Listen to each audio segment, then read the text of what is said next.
All right, well, thank you all for having me today. It's a pleasure to be back at Unitarian Universalist Congregation of Duluth, where I spent a lot of time as an adult and as a child, although not in this building as a child. So I'm just going to jump right into this. Couple of things that I'll say getting started. Get my glasses on. Something I'm relatively new at, getting my glasses on.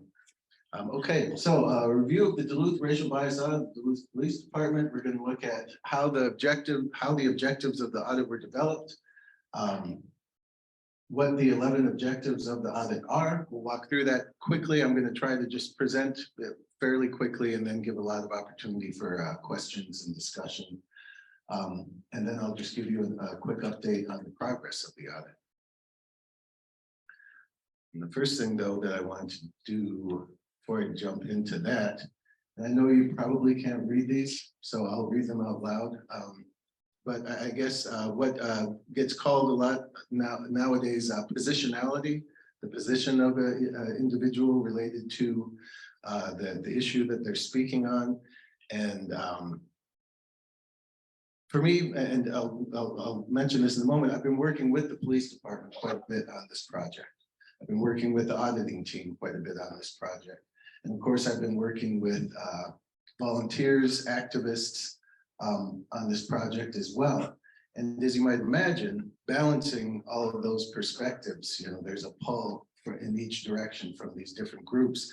And so I've got two quotes here that pretty well sum up how I approach these issues, or this situation, the context that I'm in. So the first is a quote by scholar Edward Said. He was a Palestinian scholar who came to the United States, a Christian Palestinian scholar. But very quickly, from a book of his, Representations of the Intellectual, real intellectual analysis forbids calling one side innocent, the other evil.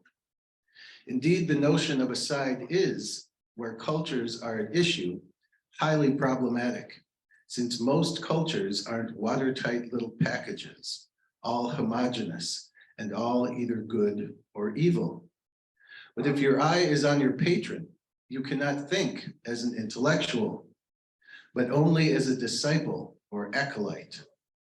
In the back of your mind, there is the thought that you must please and not displease, okay? So in the back of my mind, when I'm working with the police department, oh, well, I want to please them. I don't want to displease them. When I'm working with a group of activists, I want to please them. I don't want to displease them.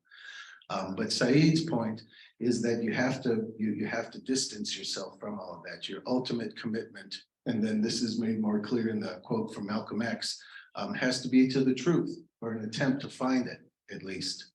And then the quote from Malcolm X, a letter from Mecca that he wrote as he was in Mecca in 1964. Despite my firm convictions, I have always been a man who tries to face facts and to accept the reality of life as new experience and new knowledge unfolds it. I have always kept an open mind, which is necessary to the flexibility that must go hand in hand with every form of intelligent search for truth, right? So that's what I take is whatever seems right is what I'm going to say versus trying to support the police department or the activist community, the liberal, the conservative, etc. And I wanted to make that clear. Okay, so I'm going to jump right into it. We're going to look at developing the audit objectives, the objectives of the audit, and the progress of the audit. Developing the audit objectives, this process started in May of 2021. Let's see, what's her name, position? Laura Marquardt, Deputy Chief Laura Marquardt was tasked by the mayor with gathering a group of citizen representatives from different commissions and boards and organizations in the community, gathering them together in order to develop the objectives for racial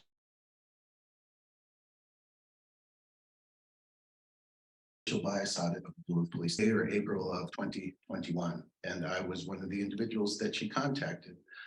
So we've got two different groups here basically that worked on the developing of the audits. One was the Duluth Police Department. The other is what we have come to call the RBAT, the Racial Bias Audit Team. And as you might know from your own experiences, volunteer groups, the membership fluctuates quite a bit, but we've got about 5 core members who have been a part of this process roughly from the beginning. And then other than that, let's see, what else will I say about that then? So what we did is that we had this racial bias audit team. We got together, thought about what would we like the racial bias audit to look like? What would we like it to do? What should be the objectives of this audit? And so we came up with a few ideas right off the top of our heads. We looked at some audits that have been done in other communities throughout the country. We got some ideas from them. And then we did some other research just related to racial bias audits. And we came up with, I'd say, about 5 to 6 objectives, right? And there are 11 objectives right now. So we came up with about 5 to 6. Then we drafted that up. We got it to where we wanted it. We showed it to the police chief, got their approval that this looked good. And then what we did is we sent it out to all sorts of other organizations in town to get their feedback. Okay. And so once we got their feedback, we ended up with about 8 or 9 objectives. And then we gave it some more thought after that and eventually came up with the 11 that we're currently working with. But I just want to make it clear that the police department reached out, gathered a group of citizens, we worked on the project, and then we shared it with other people in the community. So we did our very best to really get a lot of input on this project. Okay, I want to make that really clear. Other than that, yeah, I think I'll just jump in then to the audit objectives. We'll see if they're big enough for me to read without my glasses on. So the 11 objectives of the audit, and these are literally in the order that they were conceived of. All right, so you can almost see the progression of thought through them. The first one is the first one we came up with. The 11th is the last one we came up with. Okay, and I know this is probably hard to read from here, but I'll read it out to you, and it's not quite big enough that I can't do it with my glasses. Or I've got this here going. Okay, I'm going to run through these pretty quickly so that we have room to discuss, but obviously I can flip back and forth. So the first objective is to assess recruitment, hiring, and personnel practices. All right, how does the DPD go about looking for people, hiring people? Is it reaching out and trying to find people of color, people from less dominant centered cultures or perspectives? Next, assess the types of bias and interracial relations training DPD staff has received and their effectiveness for DPD staff. So the auditors are to look at, what in the last 5 years has DPD done to train their staff in regards to diversity, inclusion, et cetera. And, but very importantly too, we didn't just want the auditors to take that and look at it, see what they thought of it. We wanted to know, what did the police department, what did all the people who received that training think about it as well? So that's a really important aspect of this, is accessing the police department and their opinions, and not just the administration, right? You don't just go into a supermarket and say, let's get the management together and see what's going on here. You need to access the employees as well to really get a sense of what's going on. That's what we've been trying to do. Number 3, assess the.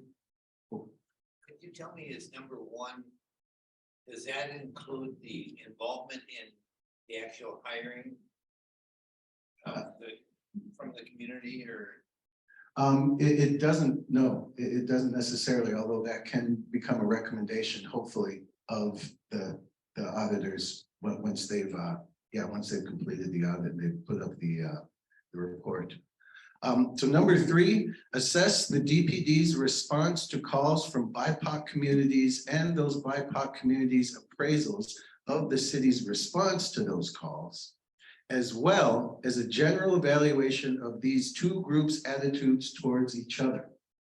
right? So BIPOC, for those of you who aren't familiar, Black, Indigenous, people of color, POC was the term for a long time. A lot of people now use Black and Indigenous to stress the fact that out of all the different groups who fall into the category of people of color within the United States, those are the two groups that feel the brunt of racial oppression the most. And so making that a focus of the term. But so the DPD response to call, this is one of the key areas of this audit, in my opinion, is that we're looking for both perspectives. We want the police perspective, we want the community perspective.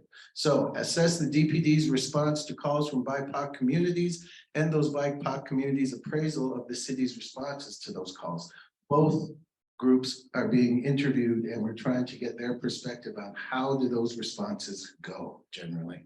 And then as well as a general evaluation of these two groups' attitudes towards each other. How do the police feel about how they're being responded to by BIPOC community members?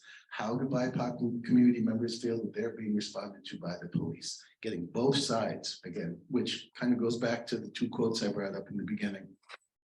Excuse me. Number 4, assess how the DPD evaluates reports of suspicious or criminal activity for possible racially motivated fabrications and or exaggerations. Now, some of you may have heard of Karen calls.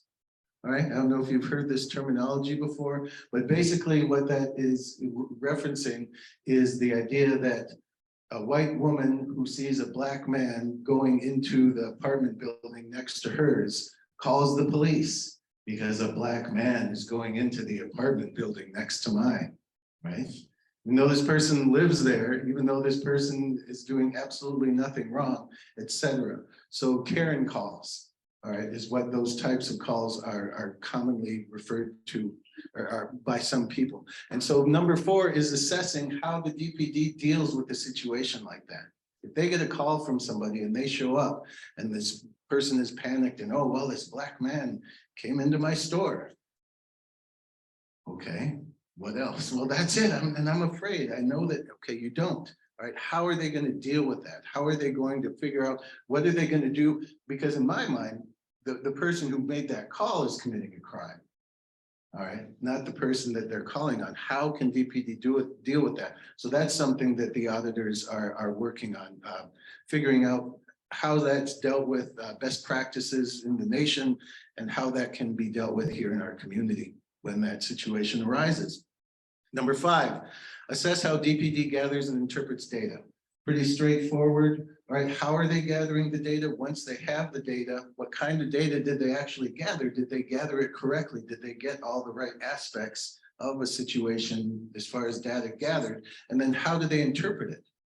You know, are they just looking at it and they're going, oh, well, based on our perspective as police officers, we see this, but are they getting other perspectives? Are they using best practices in gathering and evaluating data on any number of things related to their profession and how they perform? Number 6, assess the impact of enforcement actions on BIPOC communities using scientifically valid methodology and benchmarks, while keeping in mind what percentage of the population of Duluth is made up of BIPOC communities and individuals, African heritage, Indigenous, etc. Now, this started out as assess the impact of enforcement actions on BIPOC communities. And then the police were like, well, okay, but how is that going to happen? Oh, okay, well, you know, scientifically valid benchmarks and methods. So we had to throw that on there, right? And then after that, we were like, okay, well, but you know, what's the percentage of the population in these areas that is BIPOC, community members versus non-BIPOC community members? And so that sort of got extended, and that's just a little window into the dancing around about how are we going to present this and how are we going to please all the different people who have perspectives on these objectives. Number 7, assess the DPD's protocol and practices towards their response to civil disturbance. What are the protocols and practices for dealing with protests, quote unquote riots, you know, et cetera, this type of thing, making sure that they have that in place. And again, you can see this is like after we had already come up with the core ones and you're sort of getting to the latter ones. Assess DPD's protocol and practices and interactions with immigrant and refugee populations. All right, how is that going? How is that being conducted? And then the last three, assess the role of the Duluth Civilian Review Board and make recommendations on what can be done to improve the DCRB's effectiveness. So I'm on the Civilian Review Board myself. I have been for a couple of years, and this is one that I really pushed to get on there. Again, throwing it on at the end. But my experience and the thoughts of the other people who are on the board is that nobody in Duluth even knows this exists. And this group doesn't have any teeth. We can't really accomplish anything outside of having conversations with the police department, bending their ear. Well, that's nice, but there's a lot more that the Civilian Review Board could be doing. And so the auditors are addressing this. 10, assess and evaluate in-car camera data. Does the data provide any information of bias activities to include patterns of behavior and language? A pretty common thing for a racial bias audit to do is to look at information. Now, this one's interesting as well, because initially the police department said, based on different state laws, we can't let you see the body camera footage from the officers. We can only show you the in-car camera data, which doesn't have audio, which just shows you, again, this static position. But what the auditing team did is once they started the project, they said, you know what, we've gone to other jurisdictions, other areas of the country where they have a law similar to this, but we were able to get around it by, in essence, being sworn in and signing some sort of documentation that says that we will not divulge or share any of what we've seen. And so they're not just looking at in-car data now, they're also looking at body cam data, which is really great. And then the last thing, assess and evaluate the DPD's process of documenting, investigating, and adjudicating officer use of force incidents. Is there public transparency and access to this process? All right, so how do they document these occurrences? How do they investigate them? How do they make decisions about them? And hopefully adjudicating will start to become a part of the process that the CRV is involved in. And then these last two, again, as I said, these are all progression of where we started at the beginning, and then the last few that we threw on. These two were recommended by the chief of police, I believe, either of San Diego or San Francisco. One of our RBAT members had a family connection to him, and he reviewed our 9 objectives at that time, and told us to throw on these last 2 because he had been a part. His department had undergone a racial bias audit itself. So that is the objectives. Let's see, I'm hesitating. I think, let's see. Oh, wow, time is just passed. Oh, no, we're good. All right, I was thinking it's better the time. Yeah, are there any questions at this point? I think I'll just open it up for some questions and then I'll move into a description of where the process is currently at. So, yes.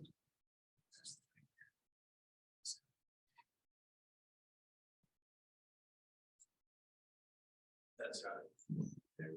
So number one of the things that came to my mind was that a family member who went into the police force orientation, chose not to go there, went to the ministry.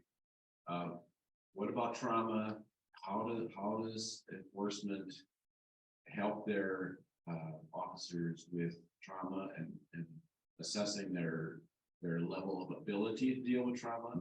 And so on. So for me, that all of those deal with that, the assessment of all the different levels. And so for me, it seems to me that there's a lot of trauma within police officers, and do they have the resources to help with that? That's all.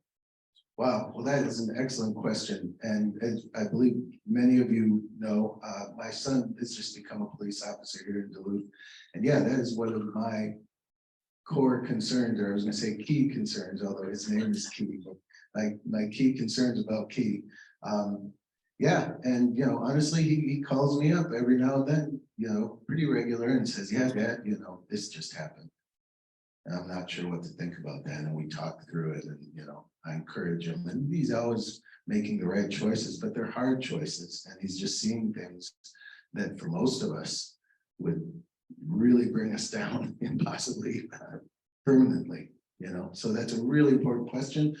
The audit does not directly address anything like that.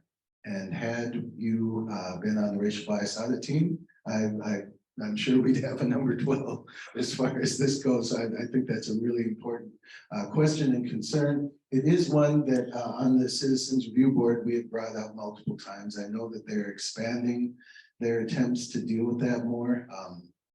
But it's a huge question for police officers. And again, whether they're doing their job poorly or well, you know, just the fact that you're exposed to so many traumatic things on a regular basis. Does that answer your question? All right, you bet. Any other questions?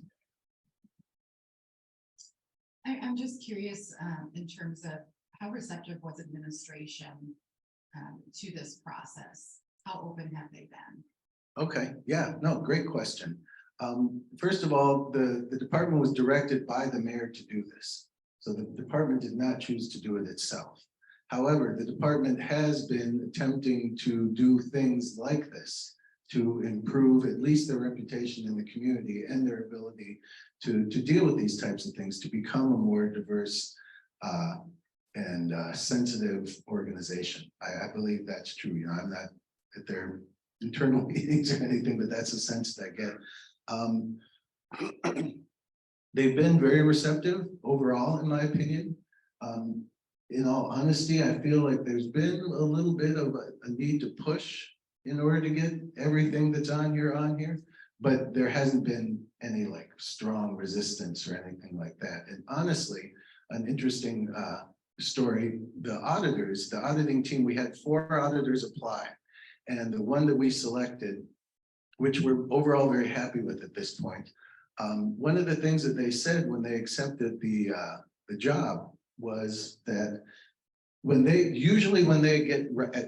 go to do a racial bias audit, it's because the state or the federal government mandates that a racial bias audit be done of a department because it appears it's performing poorly in that way. So here they were like, hey, this is a police department that's welcoming us into this. This is a police department that's engaging their community and asking them to help them develop this. And then the other thing that they really liked about this was the fact that it was so comprehensive.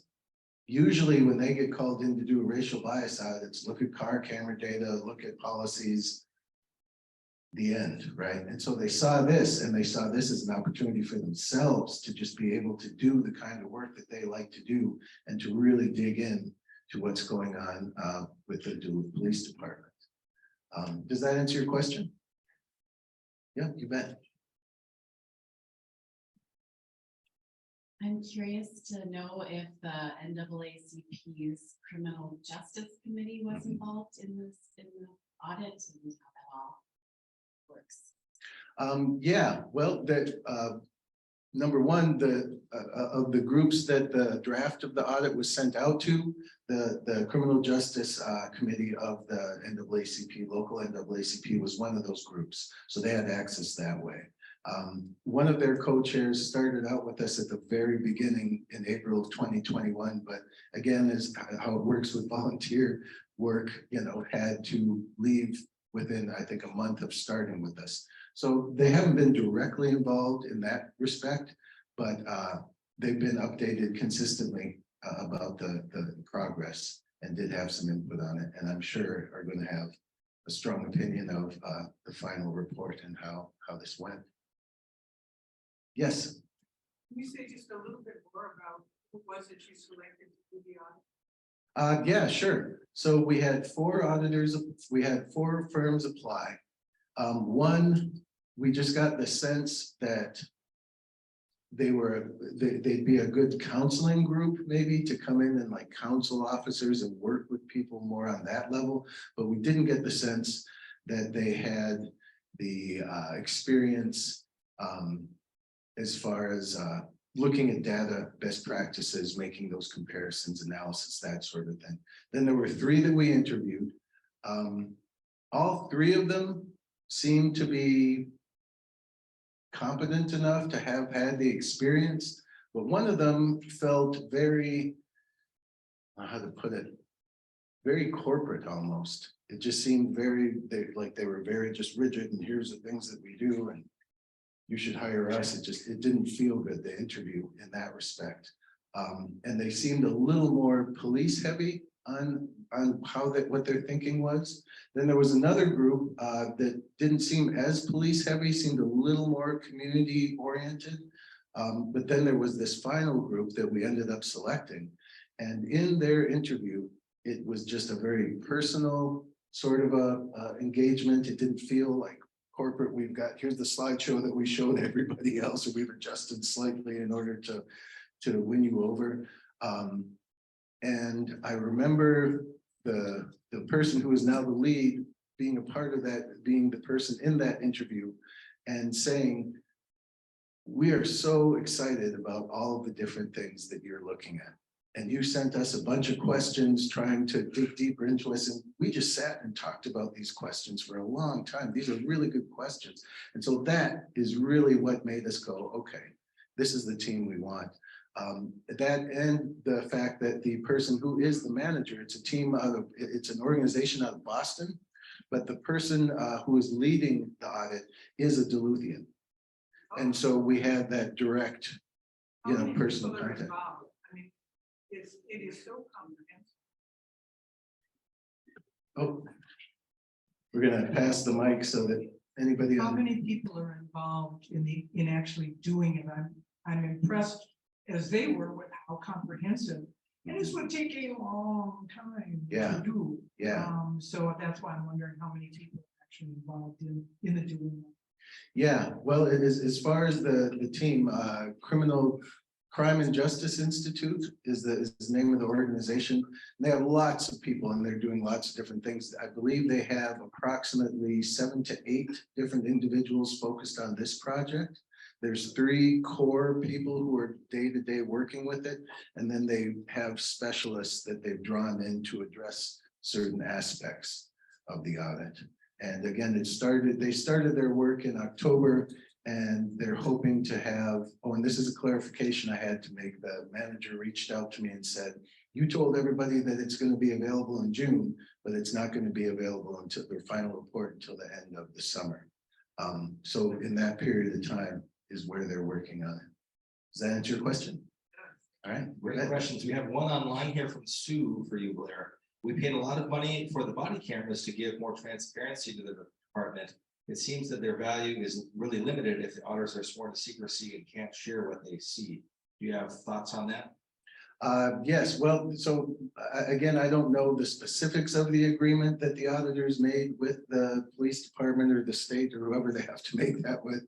But they're not like allowed, and again, this is just my understanding, so I may be wrong. They're not allowed to say, I saw Officer Powless do this with Citizen Smith, on this date or whatever, but they are evaluating all of this for possible racial bias. And then in their report, they will say, based on our looking at all of this body cam data, here are different things that came out of it. So it's not that they can't, it's not that they can't share what they saw in a general sense, but they can't share it in a specific sense. But I also want to say that point about, geez, we got these body cameras so everything could be transparent, and now barely anybody can look at it. How transparent is that? Amen. That's a really good question. And honestly, there's all of this stuff that goes on with the Citizen Review Board as well. Well, there's data practice laws according to the state of Minnesota, which were enacted just as citizen review boards were starting to become more popular. All right. And there's also the negotiations then that the department and the city make with police officers for their union contracts. Okay. So the unions then also have some power and will say, well, part of our negotiation for our contract is that this, and this can or cannot be done with body cam footage, exposing an officer's identity possibly to the citizenry and making that officer a target, whether that would be an unfair or fair thing to do. There's all those different aspects to, accessing data. But hopefully what we're hoping is through this that we're going to find ways of accessing more data. But yeah, that was a really good point. So I just appreciate that. Hope I answered that question. more with regard to body cams. Is there a regular process that is gone through to review the footage that accumulates on there, or is it just when there's an incident that they are reviewed? I'm And not- also is, Go ahead. are the body cams in a way kind of, if we reviewed them all the time, would that be kind of an invasion of privacy for the police officer? Well, that's a good question. That second one, I don't know the answer to that. I'd say my understanding, and this is through the Citizen Review Board rather than through this auditing process. My understanding is that, you know, an officer, they turn on or turn off their cameras for one thing. So it's not just constantly filming. But they're supposed to turn their cameras on every time they have an interaction with the citizen so that it can be recorded. And then they bring that, I believe, back to their station, plug it into something, it gets downloaded, it gets saved for, I don't know the period, if it's 30 days, 90 days, as you might imagine, that's a lot of information to store. But it only gets kept for a certain amount of time. And my understanding is that the only time they review it is when there is an incident where there's somebody makes a complaint, et cetera, and they can go back. So it's very handy for them, frankly, because they can go back and say, all right, well, based on this footage, we don't think the officer did anything wrong versus just going off of what the officer said or what the citizen said. But yeah, it's not made available to us so that we can, you know, create a perspective on what happened as well. And again, that's something that we hope will change. Did that answer your question? Yeah. All right, thanks. Blair, you have a wonderful way of answering and engaging all of our questions, so this is so appreciated. One more here from online. Does the Duluth Police Department get ongoing support for de-escalation training that you know? I'm not sure about ongoing. I know that that's an aspect of what they're doing, and I don't know to what extent they were doing that previous to George Floyd's murder or after, you know, and what happened basically in the nation as far as a sea change really in the way that we think about policing. But I know that it's something that they're at least focusing on in some manner, but to what extent, I can't say. I think there was a question in the back there. Perfect.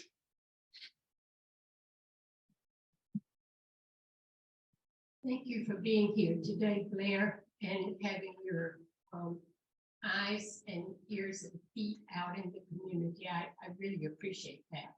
It is much more than a key concern, don't you think? Yeah, thank you. But my question, I think many people think very positively about body cameras being a solution, you know, a great tool. Mhm. How's the maintenance? Is it, you know, are they battery operated?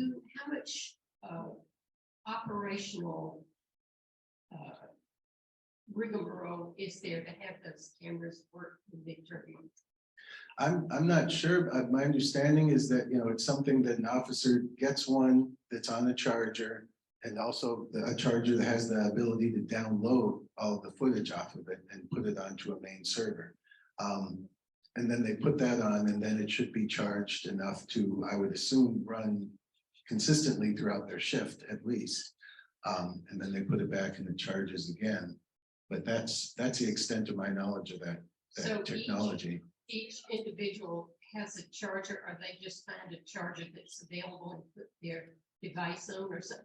I don't know, but I've had so much experience with great ideas at the talking stage at the table, and then you have to actually implement and have a performance for the tools.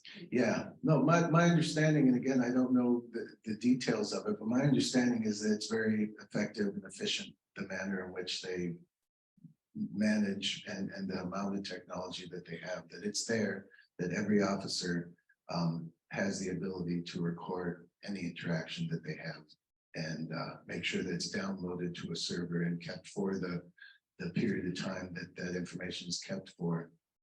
Yeah. Does that answer your question? Okay.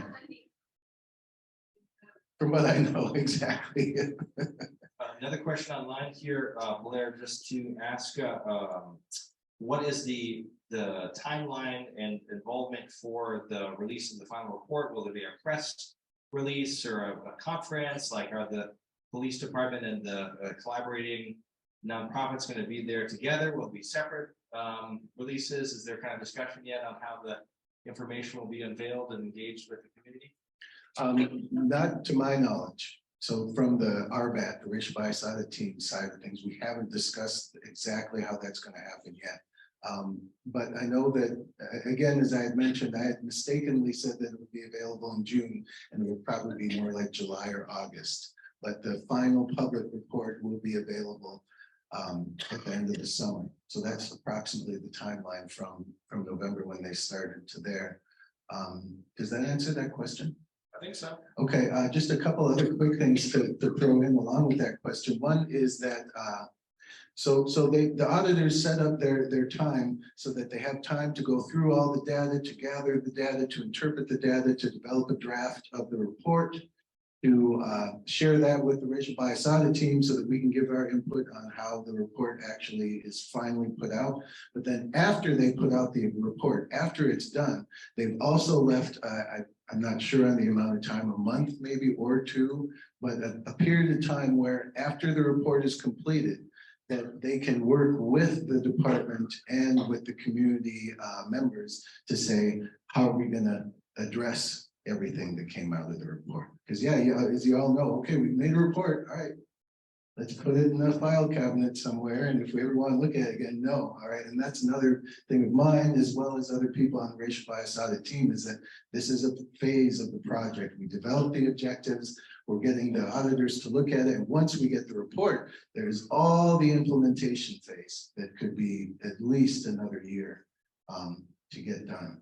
So that's a part of what the auditing team is going to help us do, and that's part of what we're committed to, and the Duluth Police Department, I believe, as well. Here's a follow-up, I guess, for me then. Is there a plan for an audit of the implementation phase to see if the changes made actually are being, effective? Wow, no, not at this point, but it's a really good idea. And I think that's probably something that will come up as we're attempting to implement it and seeing how it's going. Yeah. Another one from online here, if this is all right. Sue asks, do you know how the auditors will connect or are connecting to get comments from the community and from BIPOC members? Wow, well, that's an excellent question. And it's been a bit of a point of contention in all honesty. We're trying to work that out right now because, auditing teams, engaging the police department is really easy because they all have to show up at a certain place at a certain time, and you can schedule with them and sit down with them. But connecting with the community is an entirely different thing, right? So there's been some concern on my part. One of the things that this was doing was that we were trying to access the police department's opinions and the opinions of people of color in the community, not everybody in the community, because we've seen that before. And then it's like, oh, well, 95% of Duluthians are police with the police department. We have no idea who these people were, what their racial demographic is, class, economic class, etc. So trying to get the perspectives of people of color and the perspectives of the police department.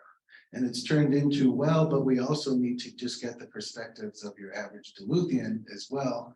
And that's been a little bit of a hang up for me, but with these things, to some extent, you have to pick your battles, I guess, although I've fought that one pretty hard so far. And then let's see, what was the other one? Oh, and then accessing the community, right now, we've set up some forums, which have primarily been set up by RBAT members for the auditing team. And then the auditing team is putting out an online survey, all right, which you can receive through an email, or you can go up to a QR code. I don't know how many of you are familiar with that, the box with that looks like static on a television set, and you're supposed to be able to take a picture of it, and then your phone will lead you to the link. These are the ways that they're reaching out primarily then outside of these forums, and there's no paper option. Which again, now given my age, and I think the age of many of you, that's what we're more accustomed to. And some of us might not be comfortable even accessing something online or through a smartphone, or have a smartphone that a lot of people who are lower income won't have access to these sorts of things. So that's something that I've been pushing for. But right now, it's been primarily forums. We're trying to keep up on how the racial bias audit team, we're trying to keep up on, well, how many people of color have been accessed then through ways other than the online survey, and making sure that enough people are having their voices heard. Excellent. I think we have time for one. Well, we'll sneak in two here. So Beth and then Kathy, I guess first, then Ben. Blair, if I missed it, I apologize, but would you tell us how much this audit is costing and who's paying for it? Ooh, okay. Now let's see if I can remember. The auditing team that we went with had the lowest bid, or the second to the lowest bid. I believe it's around 250, maybe somewhere between 250 and 270,000. And I believe it's all coming out of the police department budget. And that part of the way that they were able to afford something so large was because they don't have as many police officers as they budgeted for. Okay, so there's all this money left over that they budgeted to pay police officers, which they currently don't have. And so at least some of that 250, 70 approximately, I believe, again, don't quote me on that, or quote me on saying I believe, but that's where a lot of that money came from. One more question, and that is, does the audit include recommendations, or is that in phase 2? Yeah, the end of the audit will be the final report on their investigations, on their audit of all of these different objectives. And yeah, and there'll be recommendations in there. And yeah, no, the recommendations will be in there. And again, that's part of the follow-up that they're going to stay on and do with us, is how do we implement these recommendations? And also the racial bias audit team, that's why I got confused with the June date as being when it would be available.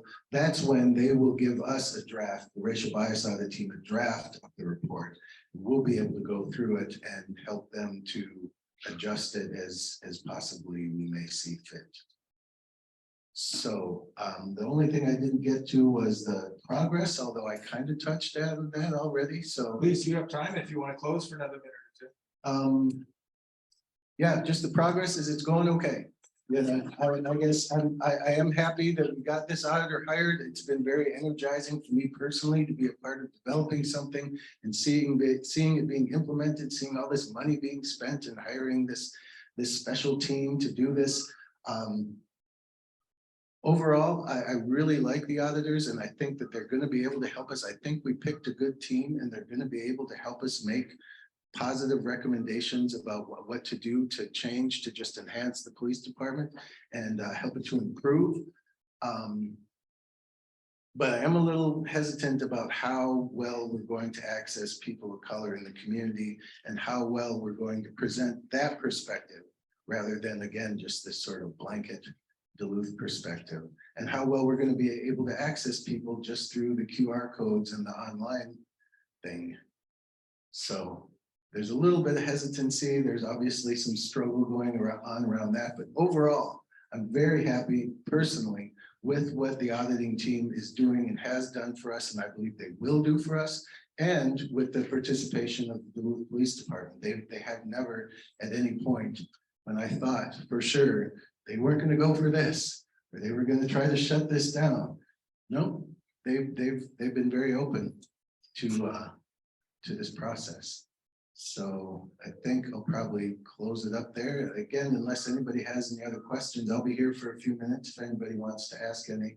I think we're at time for the official forum, so let's close first by giving Blair a huge round of applause.